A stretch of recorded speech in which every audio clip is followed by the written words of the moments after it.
Buenos dias and a very warm welcome to another episode of the Wine Science Commentary.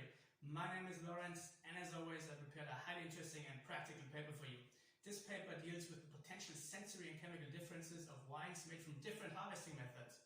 Does optical sorting make your fruit any better? If you want to know the answer, then grab yourself a glass of wine, whiskey, cognac, or water if you don't want to support our industry, and see you in a second on my screen. Cheers!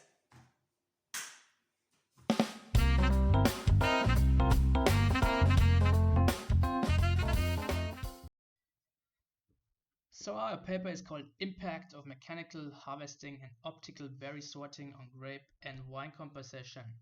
The research was published in 2016 in the American Journal of Viticulture and Enology and was conducted by the UC Davis Viticulture and Enology department.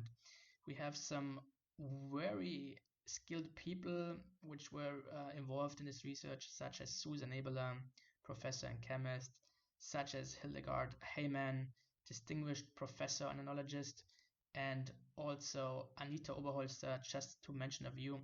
She also gave me a copy of this PDF, so thanks for that. Obviously in the abstract, again guys, you find a short summary of what happened in this research here, but obviously you can also watch this video here.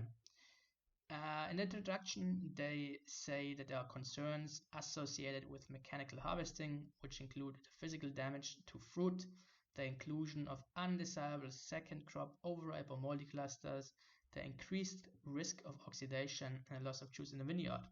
But also there are some studies which found no differences from wines which resulted either from hand harvesting or from machine harvesting. So a panel did not have any preference for one or the other. They further say that optical berry sorters have become more common in commercial wine production nowadays, but there are relatively few studies investigating their effects on the chemical and sensory properties of wine. Yes, that's why we are looking obviously at this paper here. And the general perception by the grape and wine industry is that mechanical harvesting negatively impacts quality. Yes, very true. But we will find out shortly. Materials and methods, guys. So what they did here actually is they used Pinot Noir grapes, 667 clone from the Russian River Valley AVA. It was a commercial vineyard and trained to VSP, and harvest took place in 2013, and the grapes were in good condition with no visible rot or mold. Let's look at the experimental layout. It looks like this. Sorry, give me a second. Here we go. So they have three different harvesting methods.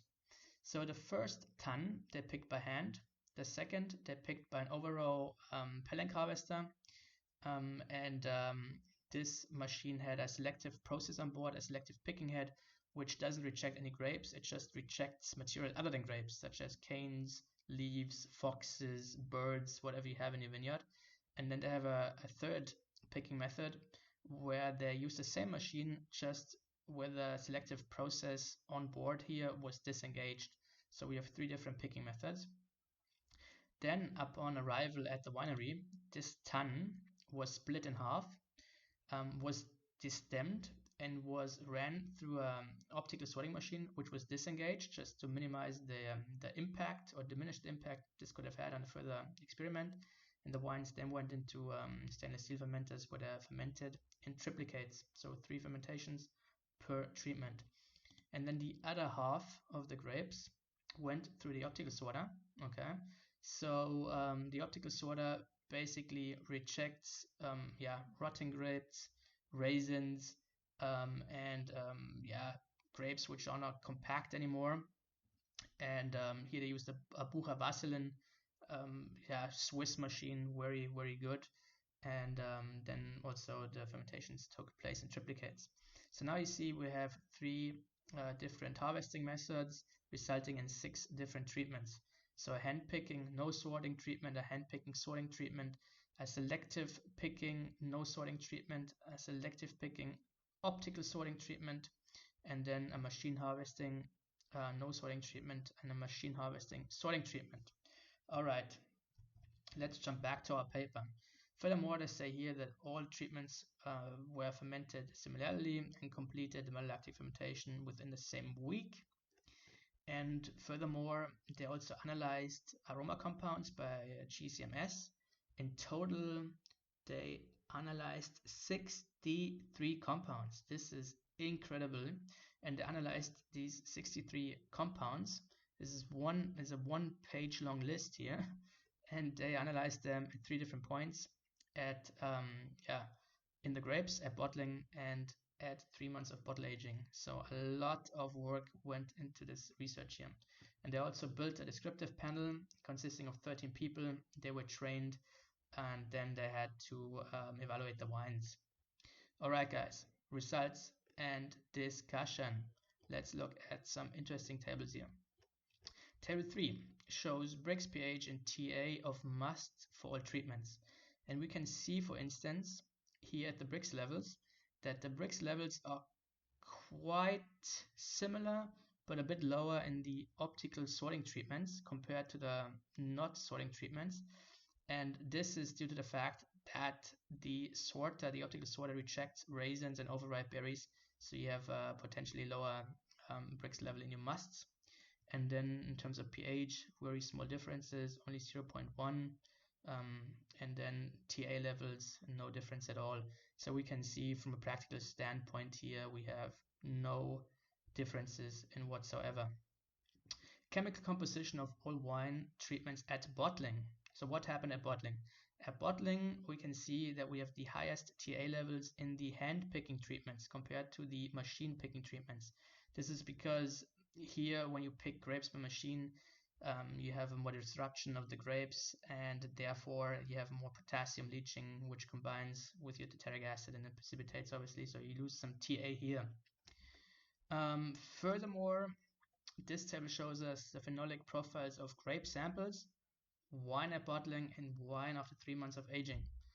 And then at the grape samples, we can see that the total anthocyanins, they are increased at the optical sorting treatments. And why is that? That is because the optical sorter once again rejects everything that's moldy, not ripe, and so you have more total anthocyanins in these optical sorted berries. And then at 3 months of bottle aging, you have the highest tannin levels in your not sorting treatments compared to the sorted treatments. And why is that? This is this is actually obvious, because if you don't sort your material, then you have more MOG, material other than grapes, and this MOG has obviously some phenolic compounds, tannins for instance, in the stems, which then leach into your wine, and you end up with higher tannin levels. And in terms of anthocyanins, we have the lowest levels in the hand-picked treatments after 3 months of bottle aging, and this is just because they didn't crush the grapes at harvest at the winery, and therefore we have here more intact berries and therefore less anthocyanin extraction, and so we end up with lower levels here in the hand-picking treatments. Alright guys, let's look at this here. This shows us the hue of wines at 0 months, so at bottling, and after 3 months of bottle aging. And we can see here, after 3 months, that we have significant differences in the treatments which were not selected by the optical sorter. But once we put the optical sorter in place, these differences diminish. Very interesting. So that means basically that it is a difference which method you use, which picking method you use if you don't sort, but once you sort, these differences diminish. And so it makes obviously a difference if you use an optical sorter or not, just by looking at hue of wines. Then we are going to look at this here. This is the principal component analysis, the PCA, and this shows us basically how similar different picking treatments are in terms of their aromatic profile. So the closer these points are together, that means the more similar they are in their aromatic profile. So you see the hand picking treatments are quite close together, so they are quite similar, and then the machine picking treatments are also close together, so quite similar. But the selective optical treatment is a bit isolated here, a bit lonely, so we have a difference here. And they say that of the 51 aroma compounds investigated, 45 and 40 were significantly different among treatments at 0 and 3 months after bottling, respectively. So this indicates that differences in aroma compounds concentrations decrease over time and that the wines become more similar with aging. So obviously in commercial wines you have more than 3 months of bottle aging, and the more you age, the more similar the wines become. Let's look at this table here. This shows us the descriptive analysis of the sensory panel. So yeah, they rated different descriptors after 3 months of aging, and you can see that we have only 2 differences. One's in tropical fruit aroma, so you have more tropical fruit in the hand picking and in the selective non-sorting treatments.